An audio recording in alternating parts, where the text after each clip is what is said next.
Hello అండి, welcome to my channel శ్రీస్ world. ఈరోజు మనం పుల్స్పార్ పిండి తక్కువ టైంలో సూపర్ టేస్టీగా ఉండే ఒక మంచి రెసిపీ అయితే చేసుకుంటున్నాము. ఇది పుల్ల పుల్లగా చాలా టేస్టీగా ఉంటుంది. దీనికోసం మనం ముందుగా ఇంత చింతపండును తీసుకొని నానబెట్టుకోవాలి. ఇప్పుడు స్టవ్ మీద బాండలు పెట్టుకొని అందులో ఒక 2 లేదా 3 స్పూన్స్ ఆయిల్ వేసుకోవాలి. ఇందులోనే ఒక 4 ఎండుమిర్చి తుంచి వేసుకోవాలి. ఇందులోనే ఒక హాఫ్ స్పూన్ ఆవాలు, ఒక హాఫ్ స్పూన్ జీలకర్ర, అలాగే 1 స్పూన్ మినప్పప్పు, అలాగే 1½ స్పూన్ పచ్చెనగపప్పు వేసి వేయించుకోవాలి.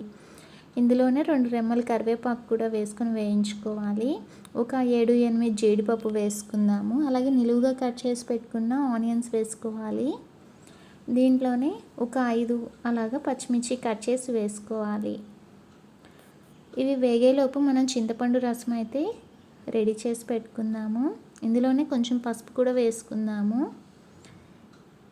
ఇవన్నీ ఇలా వేగుతున్నప్పుడే మనం ఇందులో ఉప్పు వేసుకుందాము. ఉప్పు టేస్ట్కి సరిపడా వేసుకోవాలి. ఇవి ఇలా వేగిన తర్వాత మనం చింతపండు రసం అయితే మెజర్మెంట్ చూసుకోవాలి. 1½ గ్లాస్ అయితే వచ్చింది. అలాగే 1½ గ్లాసు వాటర్ యాడ్ చేసుకోవాలి. ఇప్పుడు వీటిని బాగా మరగనివ్వాలి.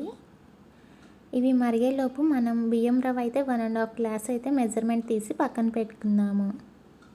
ఇవి ఇలా మరుగుతున్నాయి కదా, ఇలా పూర్తిగా మరుగుతున్న తర్వాత మనం తీసి పెట్టుకున్న బియ్యం రవ్వని కొంచెం కొంచెంగా వేసుకుంటూ బాగా కలుపుకుంటూ అలా మొత్తం వేసుకోవాలి.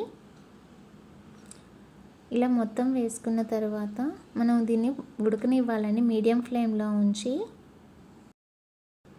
ఇలా మొత్తం కలుపుకుంటూ మధ్య మధ్యలో బాగా ఉడికించుకోవాలి. ఇలా వస్తుంది కదా, ఇప్పుడు సిమ్లో ఉంచుకొని మూత పెట్టేసి మరో 10 మినిట్స్ పాటు ఉడికించుకోవాలి. ఇలా పూర్తిగా ఉడికిన తర్వాత స్టవ్ ఆపేసుకోవాలి. అంతేనండి, సూపర్ టేస్టీగా పుల్ల పుల్లగా నోట్లో పెట్టుకుంటే పొడి పొడిగా అయిపోయే పుల్స్పార్ పిండి అయితే రెడీ అయిపోయింది. ఇది జర్నీలోకి అలా చాలా బాగుంటుంది. బోర్ కొట్టకుండా ఉంటుంది. సైడ్ డిష్ ఏమీ అవసరం లేదు.